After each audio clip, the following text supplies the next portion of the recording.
Welcome to Dedicated. I'm your host, Doug Brunt. Today we're with David Coggins. He's been a writer for Esquire magazine, Bloomberg, Condé Nast Traveler, and he's the author of 4 books. I love his writing style. It's like Hemingway, but with a sense of humor. His latest book is called The Believer, A Year in the Fly Fishing Life. It tracks his adventures and reflections over the course of a whole year, traveling to incredible places around the world while he is fly fishing. I loved the book, and as one reviewer says, he catches more than fish. David, it's great to have you here. Thanks for coming in. Thanks, Doug. Great to be here with you. And today we're drinking, fittingly, some Pilar rum, which is an homage to Hemingway and his fishing boat, Pilar. Sounds great. I'm very excited. I know not only is Cuba one of the stops on your fishing year, but you wrote a piece for Esquire magazine about Pilar, the Hemingway boat. Yes. I mean, it's amazing to be here in Midtown with you because before Esquire was launched, and when I met you, I never knew we would be talking so granularly about this, but it's fantastic, that Arnold Gingrich, the original editor of Esquire, wanted Ernest Hemingway to write for the magazine. And he asked for a huge amount of money in this neighborhood. He was paid that amount by Esquire. What year is this, in the 30s? No, exactly, 33. And then he went straight to a boat yard in a shipbuilding company in Brooklyn, if you can believe it, and bought the Pilar right then that was built in 2 weeks and taken down to Florida where he picked it up. So it's all coming together. I've only seen photos of the Pilar, which is this cool looking, it's almost like a boat you'd see around New England, like a working style boat, but you've actually seen it in person. Yeah, it's at his house, or the farm, the finca, which is just north of or outside of Havana, and it's sitting under sort of sad at this point. It's 38 feet long. I was just looking it up because I'd forgotten, and was really designed to be fished in, and that's what he did. Yeah. And he could spend the night there, but then there were supposedly he looked for German U-boats during World War II, all sorts of crazy stories and bad behavior on the boat. So I think we'll behave better on the podcast today. Well, cheers. Thanks. Great to see you. Cheers to you. This is really happening. We're filming it, so you know it's true. We're filming and we're drinking rum in Midtown in the middle of the day. That is fantastic. I actually came across this rum because, we're talking about the Diesel book. And so I've done a few events at fishing tournaments and weigh-in. And any big boat, any big fishing boat is running Diesel. That's fantastic. So I was sitting at the weigh-in and Pilar was like the sponsor rum of the whole Marlin tournament. Well, it's funny, these things that you don't realize their connections to different industries or different habits. So the Pilar was built very specifically with kind of a lower transom back so they could hoist fish over into the boat, which is all sorts of considerations when you're fishing for very large fish, which I don't ever catch anything that big myself. That's a good fun fact. And I think as I read your piece in Esquire on it, Hemingway would sometimes, while he had a couple on board, the guy might pass out from too much booze, which Hemingway could handle, and then he was having intercourse with the guy's wife in the next room or something. You never know these stories. Like, I don't know, it's like anything that happens on the Pilar stays on the Pilar, but there were lots of rumors of things happening below decks that I think would be frowned upon, but he would take people there to sort of, I'm not a biographer or any like true expert. I'm just the casual. I mean, you're having some run. You're telling a story. It's like a fishing story. The Hemingway lore is, I think a lot of people went on that boat and he would a little bit test them out. Can we get along? Can they handle their liquor? And he was such an irascible guy. Exactly. And then it got a little sad towards the end. He got into these huge arguments with people. Maybe they wouldn't fish with him after they had done it a few times. That's sort of an intimate thing to do, especially when you're out. And so I think that boat really symbolized everything he wanted in life. And then towards the end of his life, maybe some disappointment or loneliness or all those things too. One last thing on Hemingway, and I'll get off the topic and on to you. But I think the subtitle of your piece was "Don't Meet Your Heroes." And did you ever watch the Ken Burns documentary of Hemingway, which came out a few years ago? Of course. Yeah. I had the same feeling because I revered Hemingway. And you had a great line in your piece, something like, we've become immune to his style of writing. And it's distinctive even today, even though there are a million imitators of it. It reminded me of that scene in Back to the Future when Chuck Berry, like that's what Hemingway must have sounded like to people when he first came out, like listening to that scene in Back to the Future. But anyway, the Hemingway thing in the Burns, I loved him, but he came across as such a bad guy. He inflated, he exaggerated his past. He just seemed like a fraud. It's a complicated life. I mean, the one amazing thing about that film is that you realize maybe you'd never heard his voice before, or I'm not sure I had. And so there's this video of him reading his acceptance for the Nobel Prize, and he's very frail.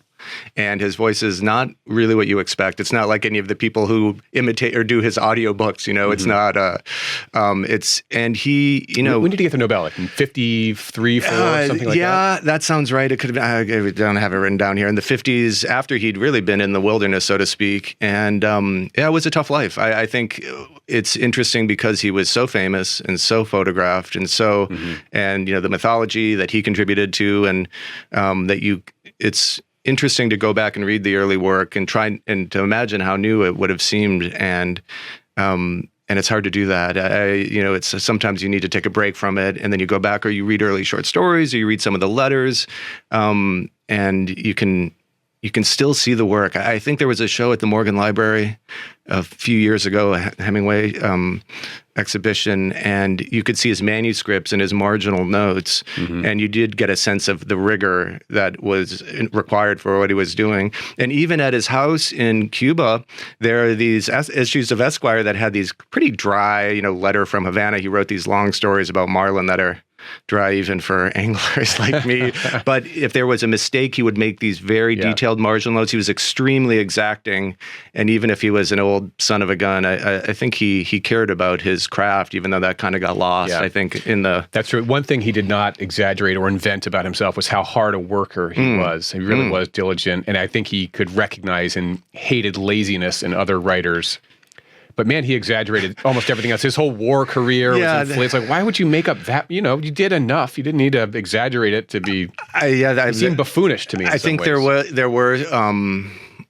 He lost the thread, I think he started believing in something that he had to be the star of everything, and I think that's why, you know, maybe Marriage Number 3, Martha Gellhorn, she didn't really stand for any of that, and she was a great war correspondent on her own, and she got on in the field, and I don't think that helped the relationship, which is sort of a sad situation too. And she was the one who found the farm in Cuba in the first place, and he said, "No, we'll never be able to fix this up. It'll never be good enough." And just about that house, because that's sort of fun to talk about this. Like, it's nice. Like, this isn't like some modest, like the swimming pool, which is empty now, is immense, and it's like it's on the top of a hill. You see down into the Gulf Stream, and it's gorgeous. This isn't like it was, you know, like you're going into it's not Walden Pond. To get there, do you fly into Havana? Yeah, you fly into Havana, and Havana at that time was a lot more kind of robust, a lot more tourism. You know,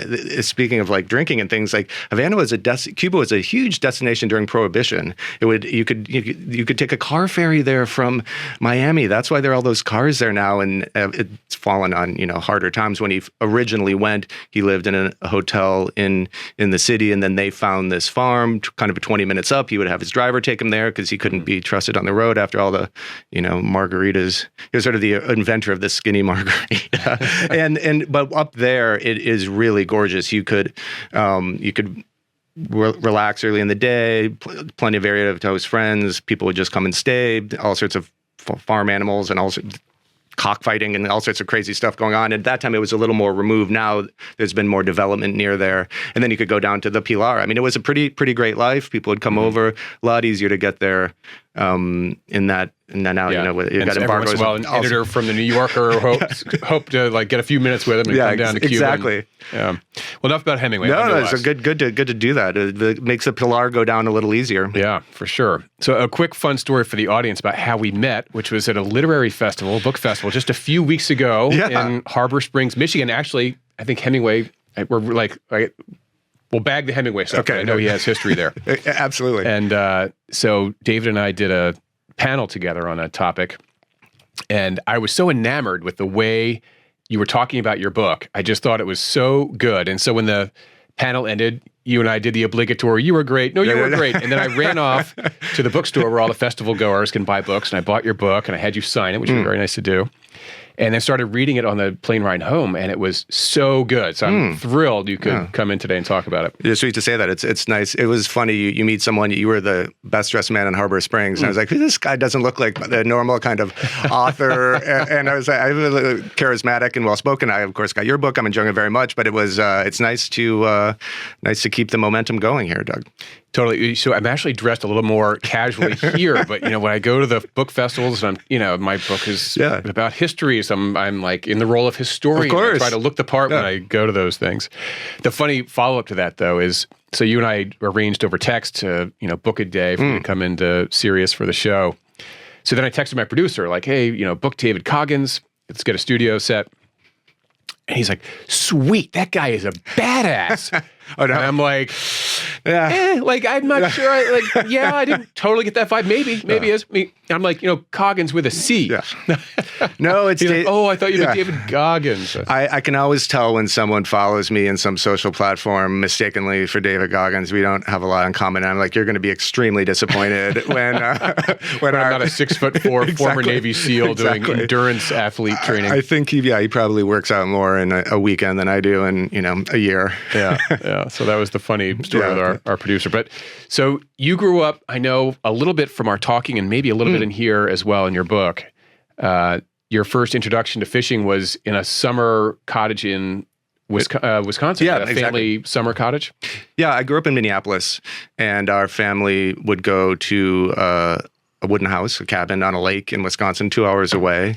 And it was a great place, the beautiful, clean lake. And my grandparents would be there, and it was a place to, swim and do all those things that you kind of imagine doing in the summer. And that's still a huge place in my life. My parents kind of live there in the summer. It's not a winterized house. People are always like, well, is there electricity? I'm like, yes, there's electricity. Sorry to disappoint you. There's lights, and we have running water. Yeah, so we do have it now. Yes, there's even wireless, so we can work from there. I write there. You can kind of be there more if you can connect, but it's still a simple house and a wonderful place. And I think that was a place to learn to fish and learn to kind of to be in the natural world and to love, animals and swimming and also to develop curiosity and interact. One of the things I love that I think it's in the book. I can't remember if you told me this or it's in the book, but your parents would have parties and all these adults would come over, and some would be artists, painters, architects, or whatever, and your parents would force you to interact and be like, no, get in there. This is how you learn. Growing up in Minneapolis, my parents are artistic types and had many theatrical friends and painters and set designers, and many of them were French, and they would come over on Monday night, which was the theater night off. So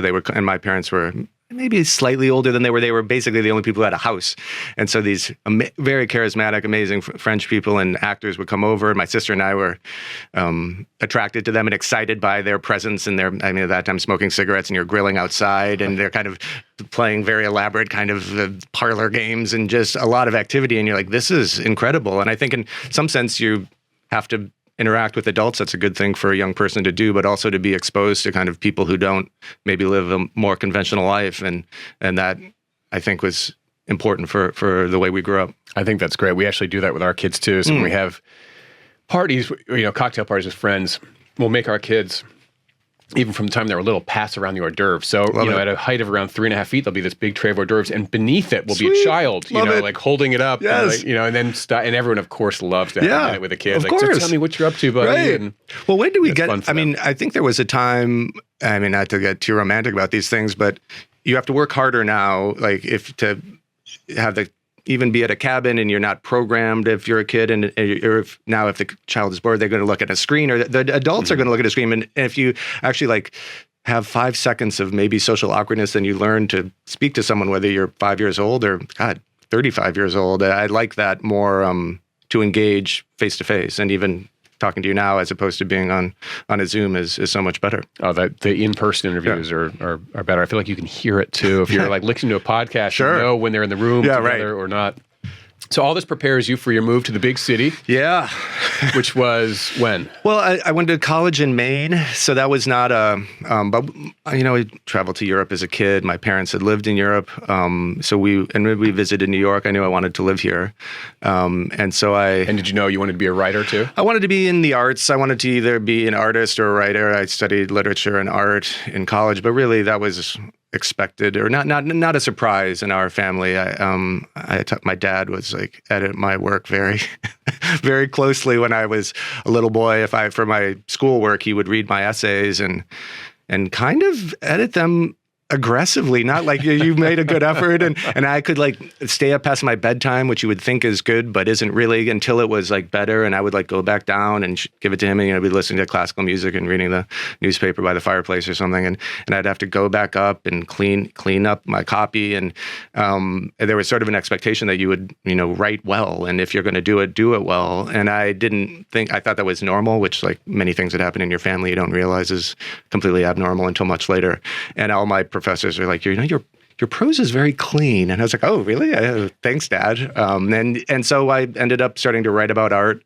I worked for a lot of art magazines and loved doing that for a while. And then I kind of pivoted a little away into more writing about travel and fishing and tailoring and other topics. Yeah. So you I know you're doing a number of different things. You've written for the magazines, of course. Yeah. You also have a newsletter called The Contender. Yeah. Substack, man. It's like, that was kind of I think half the magazines I've written for have shut. That's just unfortunately the way it is. And I was, I had a website just to keep my writing in the same place for people who wanted to know what I was up to, because it's too hard to find it sometimes. And so then another friend started a Substack, and I guess I didn't really know what a newsletter was, or I thought it was like an industry newsletter, like you would pay for it if you were if you wanted to know information about, Silicon Valley or something. And my friend's like, no, it's just like a blog behind a paywall, and you send it to people, and it can be about anything you want. And I was like, I don't know about this, but I did it. I actually did it while I was at Pine Lake at our cabin in Wisconsin on a Friday in the summer, probably the worst time to launch something. My friend got me in the mood, and I just straight up launched it. And it's kind of changed my professional life, which sounds absurd, but I can write about all the things I care about, and goes to people who are really into those topics, whether it's fishing or style. And it is a good way to make a living. And I'm done a lot of editing and can write pretty quickly. And I like to do it and engage with people. There's some great pieces on there. I was perusing a few of them, and I picked up one on the 21 Club. Oh, yeah. I wanted to ask you, is it ever coming back? The 21 Club is this famous Midtown restaurant that goes back again to Hemingway in the Prohibition era. It's been bought by Belmond, the Belmond Group, which is in... I thought it was LVMH. Well, LVMH bought Belmond, so that's like it's all going into the same conference. Half the world now. Exactly. Yeah. You can't go into any five-star anything. So at first there was some, maybe they're going to change the staff or reimagine it, and I think they probably will at some point, but they've waited it's what's in there now? It's just quiet? Yeah, exactly. It's quiet. I don't want it to be like a private club or just for events. You want it to be, I used to, when I moved to New York. The brand name itself is so valuable. Of course. The 21 Club, that's got value just in that. When I moved to New York, so as a 22-year-old, my friend and I would go there like on his birthday or my birthday, and we would dress up, wear a tie. And the man at that time, the host's name was Harry, and he was so generous to us. And obviously we were kind of out of our depth. You're there with like regulars, or Henry Kissinger or some goddamn thing. And he was like, treated us with like complete dignity at that time, even though we were like getting, I think the 21 burger cost $21, and that was scandalous. It was the first burger that was more than $20. Of course, this is nothing. And he showed us. He took us to the basement. He showed us the famous like place where the secret wine and all that is. Where they dropped the wine down. And the cops came in. The G-men, whatever. Yeah. And I really liked that place. To me, that was something about New York and people could come together there. And at that time, you still had literary people, political, show business, and I've care about it and written about it, and I would. I like the fact that you could go there, and it's nice to have a place where you celebrate that, where the city can celebrate, and we don't have quite as many of those. They did tell me once that every year in the old days, someone would try to steal one of the, jockeys out front, and they would like run it down to Fifth Avenue before they realized how heavy it was, and they would just like send someone out. They'd abandon it next to the trash on Fifth Avenue. Run. It's like, he won't go far. You can't go far. This thing weighs, 120 pounds or something. It's like, seemed like a good idea to some drunk idiot, but. Well, I particularly miss it because by the time it closed, I think we had a tradition going back 15 or almost 20 years of going for the Christmas Love it. Salvation Army lunch, which was so fun. The Salvation Army band comes in and plays Christmas carols in the, the weeks leading up to, there in December. And so we missed that tradition. I hope it comes back. I mean, that place, it's funny, when a place like that is an institution, you can kind of measure the changing time, like coat and tie required, right? There were like rack of coats that I think were like Ralph Lauren coats for a man who didn't bring one. And there were, they still had, like a men's room attendant, who was kind of a famous guy who was like a pastor, like when he... Who made a fortune, by the way. Everybody gave this guy 20 bucks. This guy was amazing. And like he had an obituary when he died. I mean, he was a real character and of course, like those things you don't really have dress codes anymore, or much less men's room attendance, and now you don't even have the 21 Club. So we're really we're going in the wrong direction here, Doug. Yeah, we gotta bring it back. The wallpapering, by the way, on the men's bathroom in there was absurd. It was like a guy peeing with it'd show. I mean, this is so archaic, but it'd have like a woman with her naked bottom, and then a guy peeing like splashing on the naked bottom. Yeah, it's very bizarre. I think I got out of there. Yeah, quickly give the guy $5 and get out of there. Yeah. So let's spend a moment before we get into your book, The Believer, on process. And this can be a range of things because you're doing you do the travel writing as Hemingway did, some travel writing too, and also you've done men's style and you're doing writing for the Substack, but also books. So with this book in particular, let's start with The Believer. It sounds like you worked a little bit from journal entries. You're sort of journaling over the course of the year and then took the journal. And how did this all get started and put into book form? Well, that is a good question. I've done two kind of related fishing travel books, The Optimist and The Believer. And The Optimist was like a clear memoir. Everything that happened in that had happened previously. And so when you look back at something, there's sort of a shape to it. Yeah. The Believer was reported on, and I mean, my reporting is sort of just doing it. But it's kind of different when you're going to write about something. In one sense, it's good because you're paying attention to what people do, and if a fishing guide says something funny, you can write it down, and you're sensitive to all these details. You got one on the line. Yeah, exactly. Hang on, that was hilarious. I've got to write that. What's that Spanish word again for "don't lose this, gringo"? And but then in the other, when you're observing something, you're also maybe you're imposing some sort of narrative upon it. So I just tried to go to places I thought were good, that were important, and then try to you have to kind of let the story come to you. But you try to fish, you try to eat well and meet interesting people, and then write about it. I can write pretty fast, but it doesn't mean it's good. Your prose is amazing. Thank you. For your college professors, everyone, your dad, however it happened, your prose is really so good, and you're so funny. Hemingway did not have a self-deprecating bone in his body. You are so funny in this book. Oh, well, thanks. I caught myself laughing. My wife looks over, she said, "What are you laughing at?" I'm like, "This book is so funny." Well, thank you. I mean, I think for me, Ernest Hemingway is like a Titanic figure, and also like that was a different era, and it's a different time. And I'm trying to do different things than that, and I think to write about fishing, it generally is, for me, good. Like there are plenty of people who are true experts in fishing, and those people write instruction that will help you become a better angler. I'm not going to do that. Those are true professional anglers. I'm trying to write about something that most people I think can relate to. Yeah, it's like a cook or something, or like a home cook who's like, leave the Eric Repair stuff for Eric Repair. The rest of us can like have our souffle not work out. So I try to establish quickly that like I can be honest about my shortcomings. Hopefully that is relatable to people. You never really know if that's going to work. And I'll often, fishing, there's a lot of failure in that. And if you don't talk about that failure, I think you're probably missing some part of it, and it can be funny too. And also, I like obsessive people. I'm fascinated by people who do things that are irrational, and like a lot of this fishing is crazy. I don't know what we're thinking half the time. And if you can kind of communicate that, I think that's, the challenge for me is to say, well, why do we do this? Why does this matter to us? And why do we fly halfway across the world to do these things where our heart's broken or we've come up short? And if someone who, even if they don't fish, hopefully they understand the stakes. And that's kind of the main challenge I set out for myself.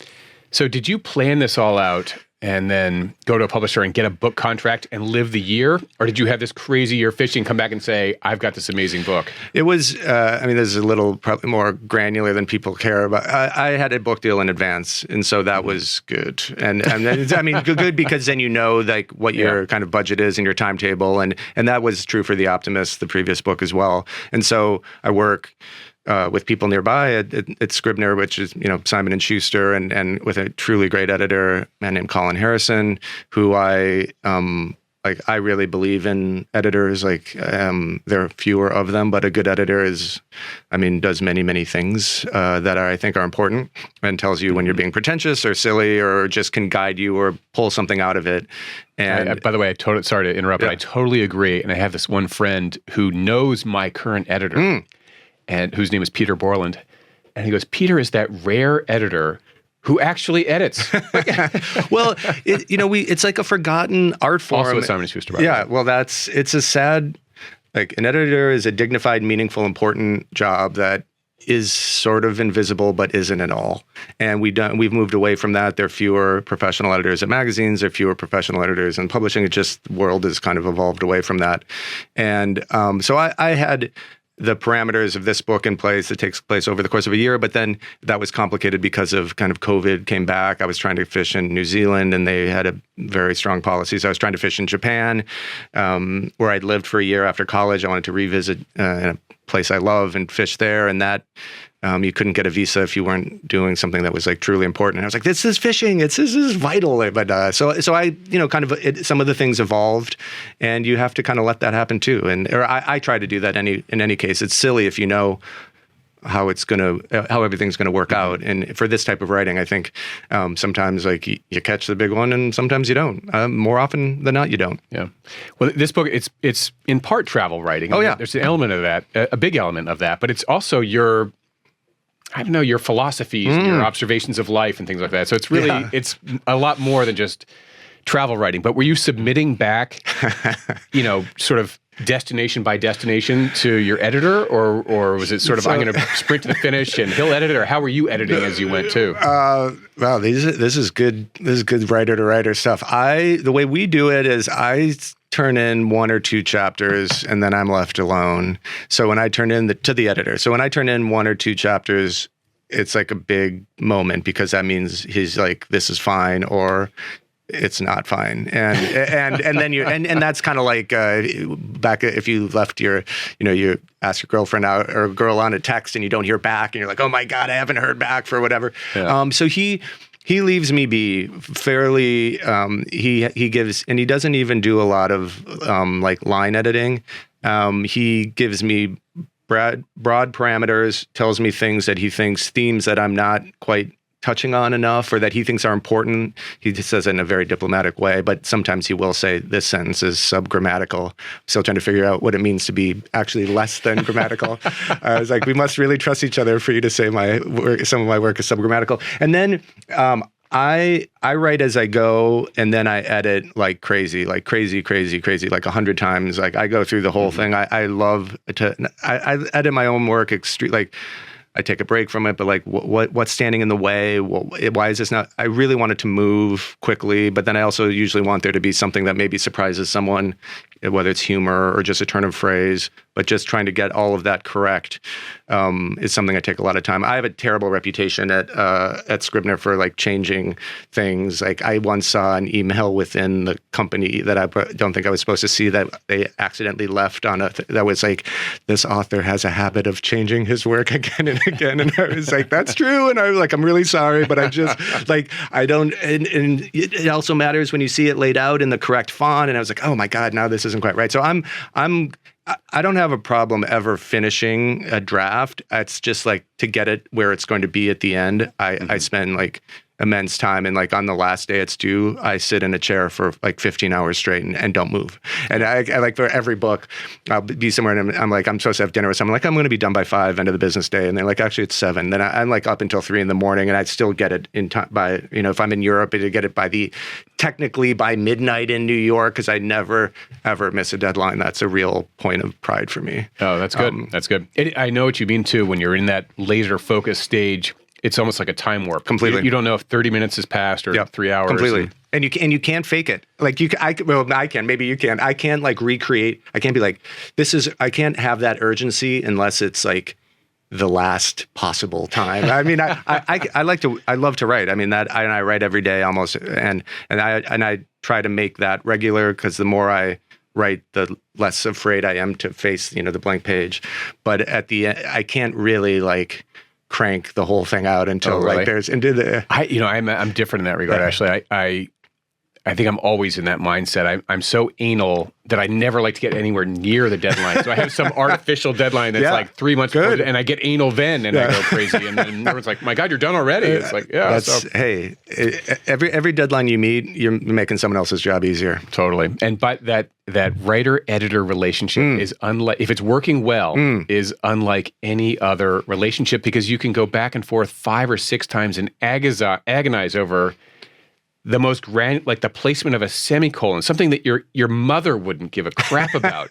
But you and your editor are like, no, this, and it matturs so much. Of course. And, I mean, that was the famous, Gottlieb and, these guys writing about, who wrote the book on All the Highways Being, but Robert Moses, Robert Caro, those guys, in the documentary, and they're like arguing over a semicolon. And I really understand that. I think there's this, like an editor is like, there are different ways to do it, of course. Like there's like hardcore line editing, and then there is also someone who like sees this other version of you, who maybe they want you to be this other type of like. Oh, that's interesting. Well, like maybe they think, oh, well, the strength of your writing is this thing, and you're like, well, no, I want it to be a little messier. I want it to, or they're like, or they want it more philosophical. I'm not even speaking about mine. I'm just in the broad strokes. Like you. They have to be wise enough to allow you to make your own mistakes sometimes, and then other times keep you from making unforced errors. I really, and I do a lot of editing myself. So like, I mean, a joke about my dad editing my stuff is like, he wrote a wonderful book called Paris in Winter, and about our family's kind of annual trip to Paris. And this time I was doing the editing, and I was like, I've been waiting a long time to get this manuscript out, and I got my pencil out. But like great. Robert Caro or Robert Gottlieb, if I'm ever doing something, I do it like in the first few days and edit it, put that thing in a FedEx and send it back like right away, like and do it all in one big sitting. I love editing, and I love, I love publishing and writing and all this stuff. And I think it's going to be sad for me if there's less actual books and magazines and printed matter, and everything is just, you're reading it on your phone. So Caro was out at the Hamptons author night, and it was the 50th anniversary of his book, the big one. What Power, not the Power Broker. Power Broker. Power Broker. Yeah, 50th. So the line, basically everyone came to see him. We were all just sitting there twiddling our thumbs. Nobody cared a lick about the rest of us. Like the 50th anniversary of Caro, and it was insane. So they all walked off with this book that weighs like 500 pounds. It's a doorstop. I mean, that was they literally had to figure out if it could fit between 2 covers. That was what they were arguing. like they couldn't make it into 2 volumes. I see him in the city, and you're talking about like the 21 Club or like institutions. Like if I see Robert Caro, I'm like proud to live in New York. Like I just like that man is incredible, and to be and to see the way he writes and edits, and in that movie is very funny. He's like jamming his he makes carbon copies of his, he's like typing with carbons behind him, and then he jams all the carbon. It's just like, well, this is why. And I don't even think he types very fast. I mean, that's the thing about these old writers. Like if I did not have my MacBook Air, like I would die. Like that thing, like they said James Salter he would every time he edited, he would go through the entire manuscript and then retype it. And I'm like, I need some cut and paste, or this thing is not. I mean, like that makes us. That saves me. Like I'm only voice to text now. Exactly. That's how probably Churchill dictated his letters or something. So how about back to your process on the writing? Would you drink coffee, drink wine, as a fisherman, maybe you come off the water and you have a glass of whiskey and you start writing? I have a lot of different. Speaking of which, by the way, we are both getting low. We have more ice and more rum. Yeah, I'm into it. More of both? Yeah, please. I guess I've never. I've never done the sound effects before. I do a lot of writing in the morning. I mean, early on, when I'm getting an idea for something, whether it's a magazine or a book, I will, I'll go to a bar or I'll drink in the evening and I'll just write longhand in a notebook. And I like to do that. And that is just get to, you've had something to drink, you got ideas are going, and you're just getting them down in ink, and hopefully you can read your handwriting the next day. I mean, if I'm writing, I will write in the morning a lot, coffee. I generally write for about an hour and a half or 2 hours is really the right amount of time for me to write. Yeah. Like in the morning, I can focus and I know it's going to be over and I can be very concentrated. I can edit for hours, but I can only write for 2 hours. I could edit for all day, but I can't. If I'm actually like coming up with something, I like to know that it's going to be concentrated and over, and then I can write. And then, sometimes I drink. I have very specific things about if I'm going to drink, then I would drink Riesling or sake, because those are things that I love the taste of, but also you don't need to eat with because of the like acidity level. Many like things you want to eat something with, and that also isn't as strong as rum. So that I've got all sorts of habits. Like there are places I want to sit, things I want to wear. So we just had Jay McInerney on the show. Yeah, he was saying that Truman Capote was trying to convince him that the elixir for writing well was cocaine. So maybe you should give that a whirl. I don't trust. I'm very protective of my nostrils. I don't know. That probably does work for some people. And I mean, Jay, that's a while. Jay said it was not the answer. I think. It's still great to read.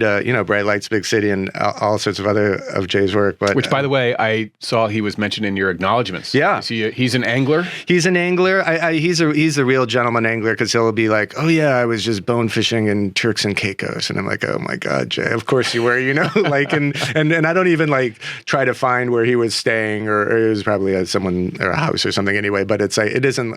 No, he's embraced some trout fishing. I see him out there, and he's supportive of my dad's work and my work, and he's just he's a great guy. Yeah, a big it's crazy. These people, like, you think of him, you see those old pictures of him in his double-breasted suits and Porsches, and you think it's going to be the 80s forever. And now, he's writing about, first growth Bordeaux and every other thing, and living in a penthouse, for goodness sake. Yep. He's an institution in his own right. Totally. And I'm glad for it. How about early readers of your work? Is there anyone you would send? Maybe your dad, I suppose. Yeah, I got real issues about that. Like if you see someone, if your like girlfriend or your wife is like, what outfit should I wear? And they're unsure about it, you're going to give them an opinion for certain. But if she just shows up and you're like, oh my God, you look amazing. I don't like to show people my work until I'm happy with it. I show it to my agent. And he and I are like, I think the exact level of like friend. Agent before your editor? Yeah, it depends. It just depends. I mean, I have the newsletter, so that's just like directly from me to readers. I send it out, and that connection is very immediate. If I write for magazines, that's like some, permanent, but like a month-long project. And then you have a book, which your books are much more involved. Mine are usually like an 18-month project. The whole book takes 2.5 or 3 years. And so then if I'm done, I let it sit there. I look at it. I let my agent look at it. And then I send it to the editor. And then I don't really if I show it to someone, my dad or my girlfriend, it's got to look really official. I just want them to not get too involved. Not because I don't trust them, because I trust them with all sorts of things in my life, but I want the work to feel resolved. Mm-hmm. I think that's the best way. And I'm not saying it is actually a good way. I think it's just the best way for me. All right, last question before we dive into The Believer. Same agent and editor the whole way through on the book side? Ooh, now we're getting. I don't know who's listening to this podcast. No, I wrote 2 books before these fishing books. My first book is called Men in Style, which is a book of essays that I wrote in interviews with kind of interesting men that came out when I was 40, and it had art and photographs, and it's a book I'm really happy with, and I don't want to say proud of, but I liked how it turned out. But it was a kind of book about getting older and kind of arriving at a certain point in your life. And so that book was, because it was kind of an art book, it was published by Abrams. And at that time, John Gall was the head of their art department. He's a brilliant, brilliant designer. Now he's the head at art at Knopf, and he's a friend and just one of my favorite people, and truly brilliant designer. He does a collage every week in the New York Times Book Review, and he's done tons of famous covers, but he designed that entire book, and it was really fun to work with him. And so for that book, I wrote essays about dressing, but also like how we arrived at our sensibility, sort of like what lessons we learned from our father, mistakes we made, bad phases we had. So I wrote essays about that, found paintings and artwork, and then I interviewed about 30 or 40 really interesting guys who were sort of my age, basically when people started to become dads and kind of maybe looked at their dad in a different way.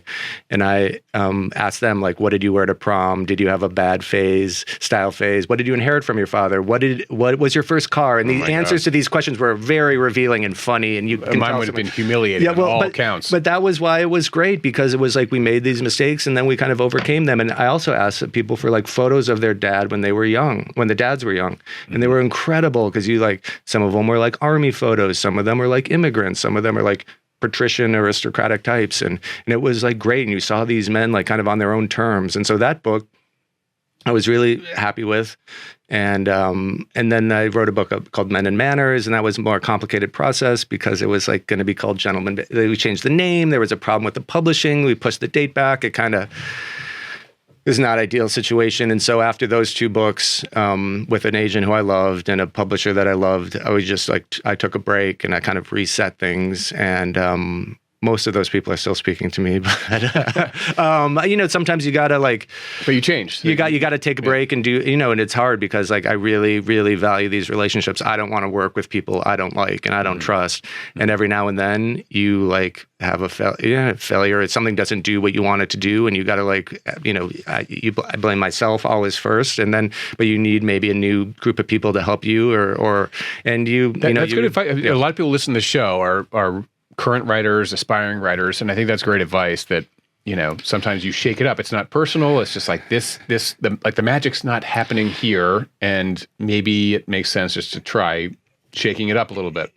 We're not doing this thing alone. I mean, I really believe that. Like for me, and like John Gall, who designed those early books, he still designs like my current books, which is great. And you still try to work with these people, but you've got to, like try to position yourself like you're doing all this creative work and you want to work with people who do things that work out. And, publishing is tough. I mean, like and anyone who works in publishing, like they could be having a better living doing something else. The fact that they're doing it means they care about it. There's like it's like someone working for National Public Radio or something. This is not the thing they're doing for easy money. And so like I really respect people who work in the field. And also like I've got ideas that maybe they haven't thought of, or like maybe we can, I'm a modern, social media connected person for better or worse. And so like, let's try to get this book out in the world in a way they may not have thought about. Yeah.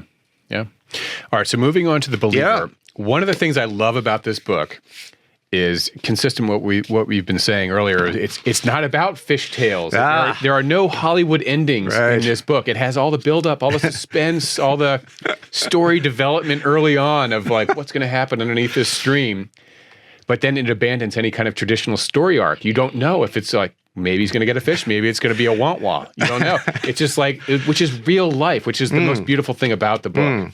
Oh, well, thanks. Or one of the many beautiful things about the book. Well, it's like, if you write about fishing, the first thing you say is like, it's not just about fishing, but you don't want to say like it's about life. But like, listen, like if you read Roger Angel's writing about baseball, like of course he's like writing about baseball. His writing's so beautiful, not comparing myself to Roger Angel, but you try to like, I like reading about, like John McPhee or somebody who writes about, like, I didn't know I cared about oranges. Is that the author of Oranges? Oh, no, that's Norman MacLean, who's like... John McPhee, he wrote something about, I read something, he's the New Yorker writer, wrote a number of books. One was on the Pine Barrens. Exactly. So he's written probably 35 or 40 books. Each one is, like the Birch Bark Canoe, Oranges, and he picks a topic.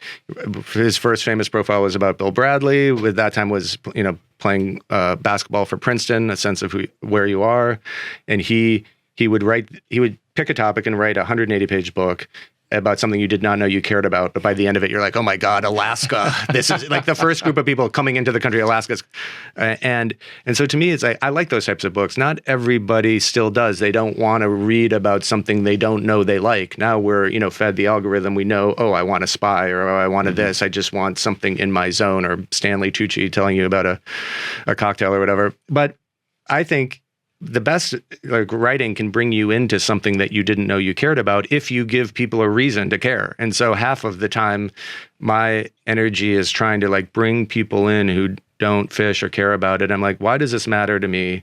And maybe it will matter to you. And how do I make someone feel like, it's like if someone was like a Chicago Cubs fan, they never won the World Series or something, and like, or if the version of a Chicago Cubs fan of like an English soccer team who I don't even know, and like, well, we never win, and they're like, well, what was the worst loss? And they tell you, and by the end of it, you're like, oh no, oh my God, I didn't even know about this game, but I totally care now, and like that is a little bit what I try to do. It's sort of like writing about a sad fishing team that hopefully, but then when it does work out, some people will like text me and they're like, you caught the fish, oh my God, I was dying. And like even people in Michigan, there's a very, woman who was at one of the talk, and she like texted me the next day. She was like, I'm so glad you got that fish. And I knew exactly what she was talking about. What you were saying about discovering things you didn't know you cared about reminded me of this thing that I want to share with you, because you also talked about your dad reading the newspaper by the fire. And I read this article once about the value of still getting the physical newspaper delivered. Completely. The act of random discovery. Completely. Because you're fed an algorithm on your phone. It just shows you the articles it already knows you want to see. But if you're leafing through a newspaper, you come across something that was not sort of geared to be fed to you. It was just happened to be there. And you're like, oh my gosh, a random discovery. And it takes you down some path you're you would not have found otherwise. I've always had the newspaper delivered. I finally stopped because it wasn't coming or something. And it totally changes the way you consume news, where you just want to find out what happens. Right. But like in the old days, like there was a name for this story they had in the Wall Street Journal that was on the front page. It's like way before there were photographs or anything. And it was like really eccentric stuff. Like, and you didn't even, and you're like, wait, there's a woman who smells everything that goes into a Mercedes. And if someone doesn't like the smell, they go to her to figure out what it is. And then I'm like, wait, what? I'm totally. And then it turned out there was like a different new car smell in every country, because like Americans say they don't like it, but they do when they want. Oh, I didn't know that. Completely. No, so there's a designed new car smell? Every single this is a type of thing I don't know if I'm taking that as good news or bad news. I just thought there was a thing. I like it. They know me. So like they know you. I mean, and I'm sure. And like I would read this story too. Once I got into that, it's like I have no doubt that there is like a person in the Porsche who's like, this is the way the door should sound when it shuts, or like anyone who designs like the sound of something or the feel of something. Like I'm completely fascinated by that. Those like kind of tactile things. You're just like when you open a box for your iPhone now, like someone just does that. Like they wanted to like, there's like a feeling where like it's sticky, but it doesn't leave any trace on the bottom of the box. And like, oh, this is actually sort of satisfying, as opposed to like Larry David trying to get something, cutting something open and losing his mind over it. So can you take us through it? Now, I remember this one from our panel in Harbor Springs, Michigan, which by the way was gorgeous. I have to say that again. I'm not supposed to out how gorgeous this place is. Nobody wants to. We really did hit a great weather weekend. But in Norway, you met a particular character. So you fly fish in these incredible destinations around the world: Spain, Cuba. Norway is one of them. You're in the fjords of Norway, and you meet a particular. In each place, you have sort of like the expert local guide who takes you out.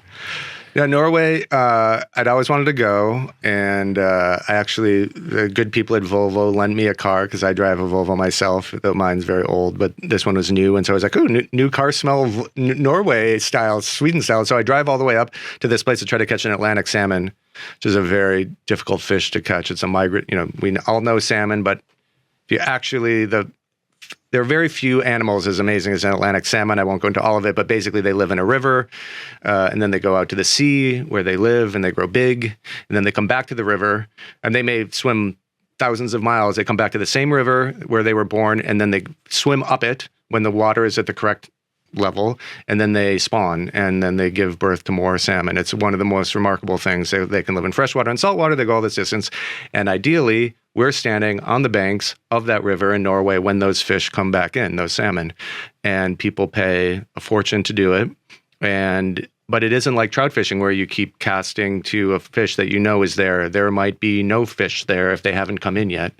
And not only that, you do this double hand cast so you can cast further, because these rivers in Norway are huge, incredibly beautiful, incredibly huge. And there was a man there Actually, I changed his name in this. I put it because he was so obnoxious you had to protect him. He's like a legendary angler, absolute brilliant person in many ways. And I was there for this school that he teaches, and there were going to be 6 students, and and then like 5 didn't come. It was sort of in the aftermath of COVID, so it was just me and him, and this house he rented, and he sort of stays in a camper with his wife outside. And I was like, well, this is great. It's just going to be him, this guru, and me, and he's going to teach me, and it's going to be my sensei or whatever, and I'm going to catch a salmon in Norway. It's called, the fish of 1,000 casts. And this guy had no time for me. I mean, he like reveled he had this technique for how to cast, and I was trying to learn it, and he just did not go according to plan. And like, I was like, this is so comical. Like, I'm like, this has to be funny. But when something is so bad and you're like, how long is this going to take before it's funny? Because like, it's not funny right now. Like, this guy's like demoralizing me, making fun of me. And like, in a very specific way too, not like, haha, we're all in this together, like really just putting the clamps on. And was he aware you were writing a book? No, and I don't think he would have given a damn anyway, because he was past the he probably revels in like upsetting what he would consider like pretentious Americans, and I guess I may or may not be in that category. Yeah. So I know Spain, you're in America. Yeah. What's another one you want to pull from the book? Well, I mean, Patagonia is a truly great place. The Argentinian side of Patagonia. I mean, I recommend to anybody to go to Buenos Aires. I don't know, people don't really go there because it's a long overnight flight, but it's in our east, time zone basically. Buenos Aires is a wonderful city, great for walking, great for eating, kind of beautiful architecture, big city with lots of gorgeous people and all sorts of great things to do. And then from there you fly down to Patagonia, which is wonderful. I mean, Patagonia is immense. It's silly to sort of compare it to Montana, but if you love the kind of vast, stark landscapes of Wyoming or Montana, you will have a sense of it, but it's less kind of developed. And there's this incredible gaucho culture and these estancias, kind of ranches and beautiful cattle and horses and people playing polo. I mean, all sorts of things. And so to fish there, and the Argentinian guides are, very swashbuckling, handsome guys, and they'll grilling you lunch, and you're having, a steak for lunch at 3, and you're like, what am I doing? This is like the best thing I've ever done. This is the way to live. I feel like I'm living my life all wrong. It sounds so good. When you're in Patagonia, you do have this moment where you're like, wait, have these guys figured it out completely? Yeah. And like they set out what you think is lunch. It's sort of this like wooden chopping board of kind of like the sort of cheese and a sausage they make. You're like, oh, this is a nice lunch. And then the guy's like doing something, not really paying attention. He's like, well, how do you want your steak cooked? And you're like, wait, what? I thought that was lunch, and now we haven't even gotten. And then they have this like Malbec, but it's like high altitude Malbec. It's not kind of the kind of heavy, spicy stuff we have here. It's like there's a very mild, wonderful wine, and you're like, oh my God, like I just had the best meal of my life. I see how you and McInerney are connecting. This is, he's a little more high budget on the wine, but I mean, Patagonia, the fishing's great, the guides, the whole culture. And I think one thing that I try to write about and communicate is like the fishing. People are like, why do you fish? Why do you do this? Like, don't look at it too narrowly. It isn't the hour that you're on the water, the 5 minutes you're connected to a fish. It's like the whole day. When you wake up and you're like, okay, here we are. Like we're in a beautiful place. This is going to be outside all day. We're going to eat well and be with people we care about. And if you're with your friends and with guides you've maybe known for years, and and the fishing is part of that. So it's part of this larger thing you're doing, and then it starts to make more sense to people. This is a weird analogy that maybe you have or have not thought of, but it's almost like surfing. You paddle out through these breakers, and it's this horrible work, and you get pummeled, and then you sit out there waiting for the wave, and the wave you're on is actually like 20 seconds, and then you have to paddle out again. Well, the anticipation, the culture, maybe you wake up and everyone goes to get coffee at the same place, and you see people and you feel kind of maybe a like-minded, I've got a connection to these group of people, we're all kind of here. And then if you paddle out or whatever, and like, yes, you learn something, you get better at it, and maybe you do something that you finally aspired to do, like you made the right cast, or you balanced or whatever correctly on the thing, so there is some way you can measure your own improvement. And I think one thing that probably surfing has in common with fishing is like some part of it is out of your control. Mm-hmm. And I think that's what I like. Nature is more powerful than we are. Exactly. It's kind of a humbling, almost in a weirdly way, calming reminder. Completely. I mean, to me, what I don't really get into about fishing when they're like, oh, and we tamed nature. I'm like, no, we didn't. Or, it's like, I feel, like the type of fishing we're doing is, it's catch and release. We try not to even take the fish out of the water. We don't even always take photos of them. And, Instagram complicates everything, but we're trying not to intervene too much into some other thing. And we're trying to get closer to nature, not control it.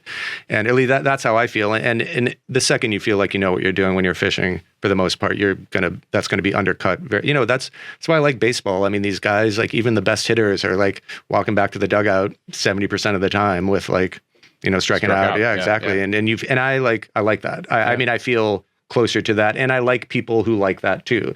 I would much prefer a person who's open to failure than one who thinks is high on success all the time. It's like tennis. Federer is maybe the best tennis, one of the best ever. Wins like 54% of the points. So meaning he loses 46%. Is that what? That's crazy. It's something very close to middle. Well, and he had I think one is funny about Federer, like he was so kind of tender and emotional when he lost, and like, so here's this like kind of perfect human in many ways, but when you saw him after in the famous Wimbledon loss to Nadal, like he's tearing up or whatever, and you felt like I felt closer to him than when he was just like winning 20 Wimbledon for the 10 times in a row. Exactly. And I like there's something to be said for that. One other question on The Believer. I noticed in the book, so you are met by a number of friends, you have a number of guides, you go, I'll just take a quick look here, I can do this quickly, Argentina, Cuba, Belize, Norway, Spain, Scotland. The Scotland thing I loved, by the way, I'm Scottish. And America. Okay, we should be talking about that. Everyone was male. Yeah. How often do you see a female out on the rivers or wherever you are fishing? Well, not as much as one would like. It's like, I like, for one thing, it's like complete, like ridiculous logic that like women are way better at learning how to fly fish.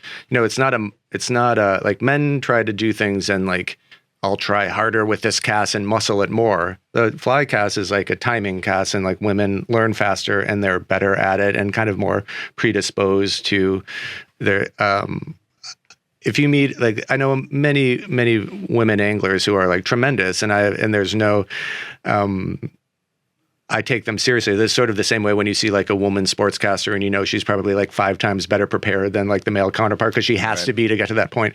I don't, and yet, having said all that, my fishing is generally with like men leaving their families for 2 weeks at a time. That's just how it sort of works out. And it doesn't have to be that way, but that's sort of how it is. In many ways, this book is kind of about this balance of like, how do we want to live our life? Like, I consider this like a middle life book. Do you want to live an interesting life? But are you making selfish decisions? Who are you leaving behind when you're doing these things? Mm-hmm. You're like, I like people who travel a lot and do things, but also like there's collateral emotional damage to that. You speak to that exactly in the book a lot because you are, I don't know if you are currently, but you still currently, okay. Yeah.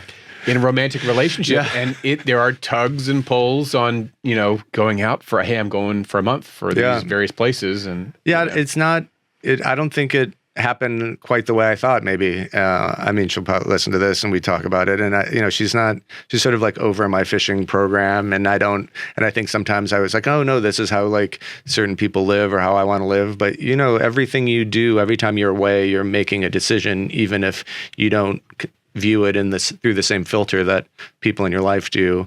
If you, let's just say, taking it out of the romantic side of things, let's just say you like didn't go to your parents' house for Thanksgiving and you're like, oh, I'm going with the guys. We're going to see a football game between Michigan and Ohio State or whatever. We're going to and you might see, no, this is about football, but they're like, oh, you didn't come here. You didn't see us, or you broke this thing that we've done. And you're like, no, it wasn't that at all. And you're like, well, it partly is, or from their point of view. So, when you're fishing, and often like I'm doing it with like a bunch of old dudes, and she's like, wait, so like, are these guys, which group of friends are you with? Are you with the 70-year-old guys or the 80-year-old guys? And like, why are you in the Bahamas with them? It. That's part of it. It's like half the time you're with people you barely know. You just have this common interest that brings you together. No, it's not, this is like, I'm laughing because it's sadly true, unfortunately, but you're like, some of these things involve a lot of planning, a lot of logistics, and planning like a year in advance to do something. And so like people are like, well, why aren't we planning our trips 6, 9, or 12 months in advance? And you're like, well, we can always go to Rome or France if we have to. And you're like, but you can't get on Norway, the river in Norway or Scotland. Scotland, that's the hardest one, right? Yeah, Scotland? yes. But also the problem is like, as soon as you hear yourself saying these things, you're like, now, honey, the beats, if we want to get the right beat on the River Tweed, and you're just like, the look on the face is like, you're not and then she doesn't even have to say, can you hear yourself? Because you have just heard yourself, and you're like, oh, God. Yeah. So you know this, and yet you still find yourself in Scotland. I didn't know about your Scottish connection, because Scotland is a great place to fish and to be. And I love these, like the country houses and the traditions and the landscape. I mean, Scotland is the best. My mother's mother came through Ellis Island in 1914 from Glasgow. So we actually took my mom back there a few years ago to Glasgow. I found grave sites of my great grandfather. Fantastic. So I think Scotland, just moving away from fishing for a second, like the sneaky way, I read a lot about travel and stuff, but if you want like a undiscovered thing, is like the Scottish country house as like a summer vacation for like family people. Like you can get a crazily large house for what you would like a Montauk hotel for 2 days. You can get it for a week or 2 weeks, and like grandparents can go, kids can go. You can have there's so much to do in Scotland, and we're like, oh, but you've got to drive 2 hours. I'm like, hey, we're from America, baby. 2 hours is nothing. I looked up Scotland. I was like, yeah, Scotland's huge, right? Scotland is the size of South Carolina. I'm like, I was like, I thought it was the size of Montana. It's like, no, it isn't. You can drive to the top in 8 hours. This is like, no, Scotland. You can go end to end in 8 hours? Yeah. So you could get a 2-week nice house in Scotland, right? 2-week rental, and then your access to the coast and fishing. You can go fishing, golf. I mean, I don't golf, but like you can golf, and the golf culture there is like really open. You can go to these wonderful courses, and it's very welcoming, and they like non-members, like they don't even really always have, like their public courses are incredible apparently, because I get my friends over there to try to fish, and they're like, well, but we got to golf. I'm like, well, I'm not golfing. You can golf, you can go to these towns, you can, depending on the type of thing you like to do, you can hike.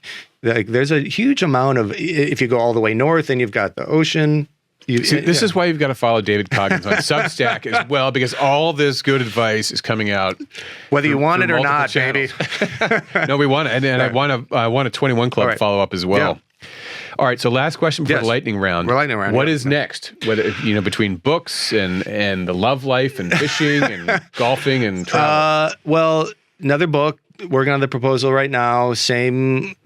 Our friends, same beloved agent, same beloved editor, but another travel book, not fishing. I think it's time to, there are only so many kind of cadences to the fishing story, right? Like either you catch it or you don't, or you don't and then you do, or you do. Like, and I like, I'm kind of, and I try to a little bit in The Believer play with that, so not each one has the same kind of arc or whatever. Or I do think people get. They get used to that, or they become immune to it at a certain point. So I take a little break from fishing. I still get to write about fishing for magazines and other places, but I've got the project I'm working on, which I never, want to talk about until it's totally resolved, is sort of travel and food related, and I think I'm excited about. So hopefully you'll be the first to know, Doug. All right, great. Sorry, I want to sneak back to process for 2 seconds. Yeah, of course. I love process. On the proposal, because I think a lot of people who write, with fiction, you often sell the book.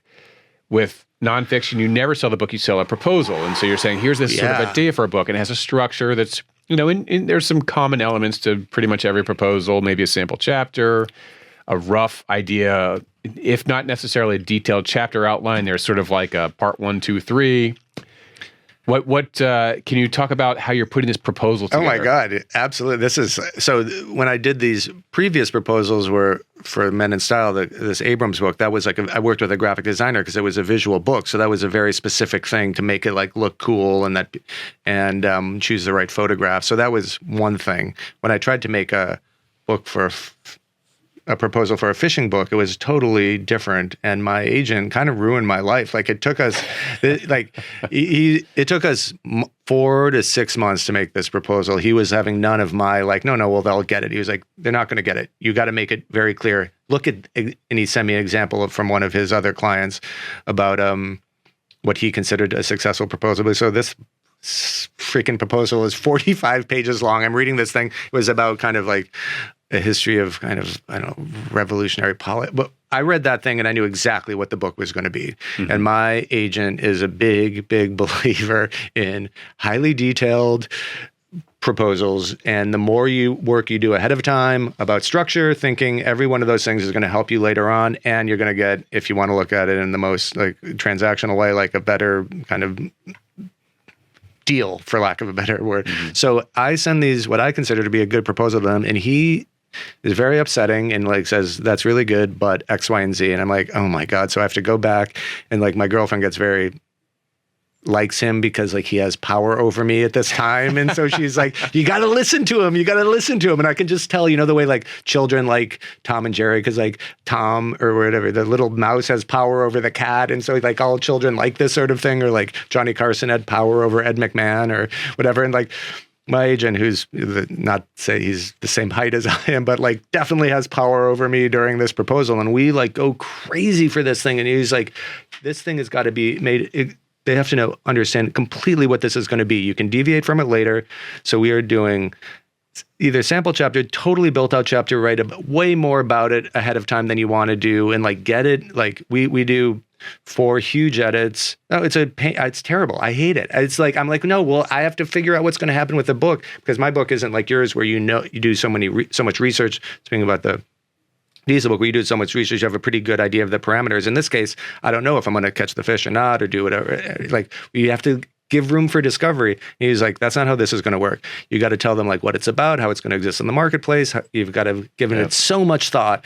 And I'm like, I just want to do that later. And he's like, why don't we do it now? And before we send it in and put our names on it, we do it now. So I help friends with book proposals, and it's no advice that anyone wants to hear. Spend way more time on it. Make it extremely. If we're talking about nonfiction, I can't. If you're doing a novel, that's a different podcast. Right. Other podcasts with Doug. But for the nonfiction, like, you can't make it too detailed. You are spelling out every last thing, and there are no TKs in there. Yeah, that is good advice. Because I know there are a lot of people listening who are thinking about that. So that's good to hear. But it's like, if you're going to have to do the thinking, and this is the sort of thing my editor or my agent tells me, and you can tell yourself that you're going to do that thinking later, and it is really helpful to do it sooner, and to wait is not really in anyone's interest. And also, if you really give thought to the structure of the book, it's going to help you. Like, that structure is going to be very beneficial to you 6 months or a year later. I really it's totally believe true. You're going to have to go through that at some point exactly, anyway. You're just saving yourself some work later on. I think sometimes we like fall in love with, oh, well, I got some little clever hook, and that's like 2 paragraphs. I'm like, okay, well, that's 2 paragraphs. Like, we need 5 pages just to like get people into the zone. Anyway, that's very, very detailed stuff. But I do think that's true. And all right, we've got some lightning round. I see cool. your lightning round. Good little tangent, and we are on to the lightning round. Your favorite book as a kid? You were kind enough to like let me clue me in on the lightning round. Sorry to peek behind the kimono of this podcast, but the first book that I felt really connected to so my mom worked in, I know it's lightning round, but very quick thing about my mom. She worked at this thing called the Curlin Collection, which is a collection of children's literature at the University of Minnesota. So we had these wonderful, wonderful children's books in our home. And my favorite was called Tiger Voyage, Tyger. And this is one of the great children's books that's very hard to get. I buy it online and often give it to my friends' children, even if it's been signed to someone else. I just and it's about it's like, I can actually recite the first part. I still remember from when I was 4. My father's got some curious friends. I suppose it all depends on what you mean by curious, but some are most unlike us. And what it is a gentleman, an English gentleman, has 2 friends who are tigers, who decide to go on a trip, which he says he considered most unwise. And these tigers, the tigers of Tiger's Voyage, go.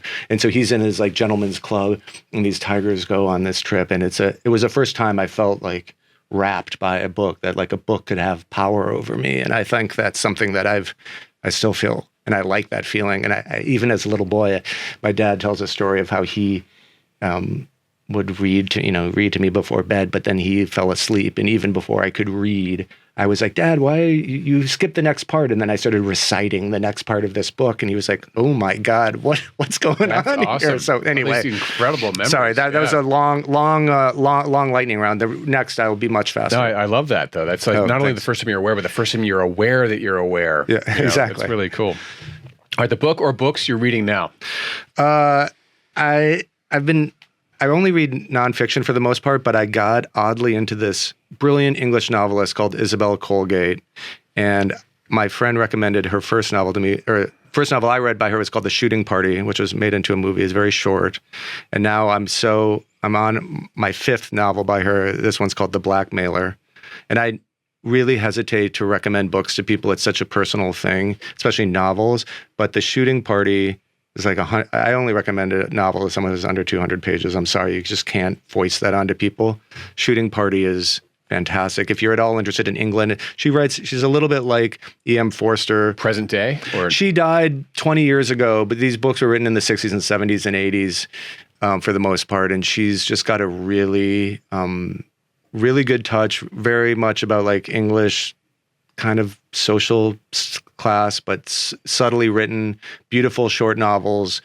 And like I mentioned it to a woman I know who works at Three Lives bookstore. Then the next thing I know, a different novel by her was on the staff picks, and I was like, "Oh, this is the analog thing." And now I'm reading. You read in runs like that. You get an author and completely. Then read like 5 or 6 by them. One of the best things, it can either happen where it's one author where you completely read what they did, or you can get into it, and this probably happens to you, a historical thing where you're like, "Oh my God, I started reading this biography, and then like it turns out he had a weird friend, and that guy wrote a book that was sort of," and then you follow this natural. So when I was kind of researching some of that Hemingway stuff, I was reading like letters from different people that kind of overlapped, and it was so cool to. I mean, I'm not a historian the way you are, but I've like pretended to be one for like 2 months, and I loved like following one thing to the next. And now you can get, you're finding an interview in Playboy magazine that Arnold Gingrich, the editor of Esquire, gave after Hemingway died, and you're like finding out this like, and then you've just happened to have that issue of Playboy, and it turns out there's like a Peter O'Toole interview of Kenneth Tynan is like the craziest thing you've ever read in your life. I mean, anyway, it's just nice when those things happen. Yeah, so I think I'm bad at lightning round. Sorry. All right, here's a great one. This is a show favorite. The least attended book event ever. Los Angeles, one person, my sister's friend, total disaster. And not only that, like I could have done it. It was like in a retail store, but on a fancy street. And then I could have done it in a smaller place in like Venice where there would have been way more people. But I told my friends the next day and they're like, well, what did you expect? It rained. I was like, what do you mean? And they're like, well, first of all, LA is not an event city unless it's not a book event. Maybe they go to like some Hollywood, screening or whatever. But he's like, oh, no one drives in the rain. I was like, I don't know if you're saying this to make me feel better. My sister's friend came. We just closed the store after like 45 minutes. We knew no one. I mean, like everyone they were quiet for a while. We knew it was going to be a disaster, and we went and got tacos. It was so bad. My feeling is like if it's going to be bad, it should be so bad that you can laugh at it. It's a little bit like fishing in Norway. Like I don't want it to be like somewhat bad. I want it to just be like, okay, let's just now it's a story. Exactly. Right. Now it's a story. We're turning the lights out. No one else is coming. All right, for someone who is a novice to fly fishing, what would you suggest is the best trip to take? Well, I think you want to have a good time. You want to go to a good place. I would go to Montana or Wyoming or Colorado, something like that. I would go to what's called the Paradise Valley outside Livingston, Montana.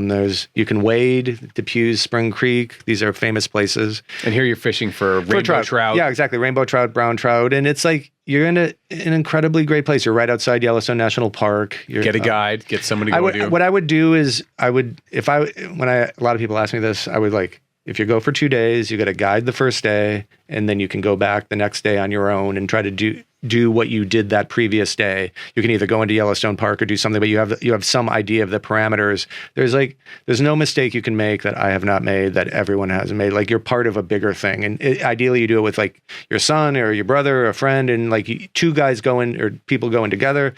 And I think that's like a fun way to do it. And then you're part of a learning process. But I mean, you can't beat Montana, and Yellowstone National Park is, one of the great places anywhere. Gallatin River, right? Yeah, Gallatin. Yeah, very much. Best film ever to capture the spirit of fly fishing?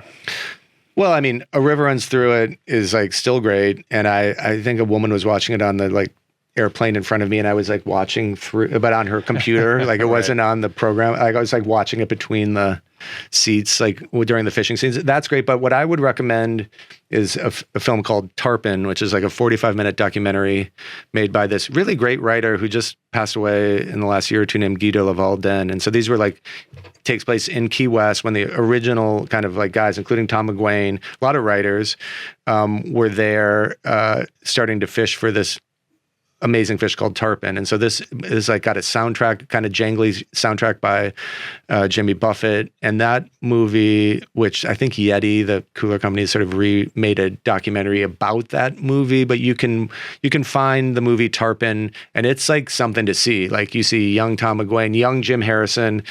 For people who interested in writers, like, and those guys were doing crazy things in the late 70s. It's and that was sort of like Key West before it a little bit, whatever. It was the right time to be there, let's say. Yeah. Tarpon. That's mine. Right, Tarpon. Yeah. Your favorite moment ever while fishing? Whew. Well, that's a good one. I think I finally, and I don't want to, a huge part of my writing is about failure, but every now and then it comes together. And in this summer, I finally solved, at least for a week, the salmon equation. I was in a place in Labrador called the Flowers River. Where's Labrador? So northeast Canada. Sorry. So we're going like you go to Goose Bay, which you sometimes see on like your flight map, and then you fly up to Labrador. So that's like, you're almost as far northeast, Labrador, Newfoundland, that part of Canada. And I finally did well with salmon fishing, and it was just like comical for all my terrible, terrible failure. For once, I didn't feel like I'd made a crazy decision. It was like my friend Markley and I were just laughing. We're like, we did it for once. It justified 5 years of idiocy. So now you're ready to move on to a non-fishing book. You can spike the ball on fishing. But it doesn't work that way. Like you always think you're going to solve something, and it doesn't. Like you either it's so good you want to keep doing it, or it never. Nothing ever ends. That's the problem. Even like the great athletes, like is that the message of the I don't know. believer? Well, I think there's two. One is that like you can do it less, in this case fishing, and you'll be okay. But also like it doesn't. There's not like a simple resolution, and I think that's okay. Like that's a very human thing. Like even if you wrote a book and you wrote down 5 things you wanted that book to do, and you did all 5, you would kind of want the 6th, 7th, and 8th and 9th thing to do. No one is like, thank God. A musician was like, we sold 1 million copies. I'm done. Like these people are like, that's not how it works. Or like 5 important people told you they liked your book, but a 6th who was like some anonymous critic didn't like it, and you're like, that guy who I've never even heard of. I totally relate to that comment for sure. Right. Yeah. And you're just like, I can't believe this is. I give this advice to other people, and then I'm like falling for it myself. I'm like, what's wrong with me? You know. All right. Last question for David Coggins. One piece of advice for the listeners. This is going to sound silly, and I didn't follow it myself, but I'd say like, make a diary about something you care about and write it down. Not a huge diary, and this is what kept me from doing it. Like my dad used to write down like what we had for holiday meals at our homes, like when my sister and I went to college and afterward and came back for Thanksgiving or Christmas or whatever. And like it's crazy to read those things now. And like what we made for dinner, what wine we drank, maybe who was dating whom. Like I have a notebook, like my fishing notebook. I just write down like who's there, what we did. I have a grilling notebook for these, like I do these like crazy grilling in Wisconsin. And it's like, people think diary and they're like, oh dear diary, and I got to write all this stuff. And it's like, it's not that. You just start to write down, like you'll never remember who was there, what you were talking about. Like I always say, start it as a list, but as soon as you have it, you're like, oh my goodness, do you remember last April? It was so like humid, or this person was in love with this person, or we ate that, or we bought a bottle of wine. It was $40. I thought it was all the money in the world, or whatever it is. Like it provides so much perspective to everything you do. So pick a simple thing that you do every year or almost, and just like start a notebook and you like to tell your friends, like, do you remember last year at this time we did this, or 3 years ago this was the #1 song, or we were all reading this book, or Sally Rooney, who knows? So every time I have, like, I tell my friends, it's sort of like they provoke you with this and you're like photos on your, your iPhone, like, oh, where you were 5 years ago. And that's like fine, but they're not getting any of this other information of like what you were reading. And even if you go to the same place for like spring break, like write down what you read. It's so funny, amazing to look back at what you read 3 years ago or 5 years ago. And how you wrote it. Of course. Too. Yeah, like your handwriting, but the prose you use. But I would say, like, keep it simple if that makes it easier, because I think some people don't want to like make it so revealing, but it doesn't have to be totally revealing. It can just be the simple facts. Like if you had everything people who were there at every meal you had at 21, that would just be so wonderful. And maybe you do have that, and that's in the Douglas archive. No, I wish I was doing that more. My wife is better about keeping diaries and journals and things like that. But it's true. It's like a little, what do you call those things? Like the box you put in the ground for the future or whatever.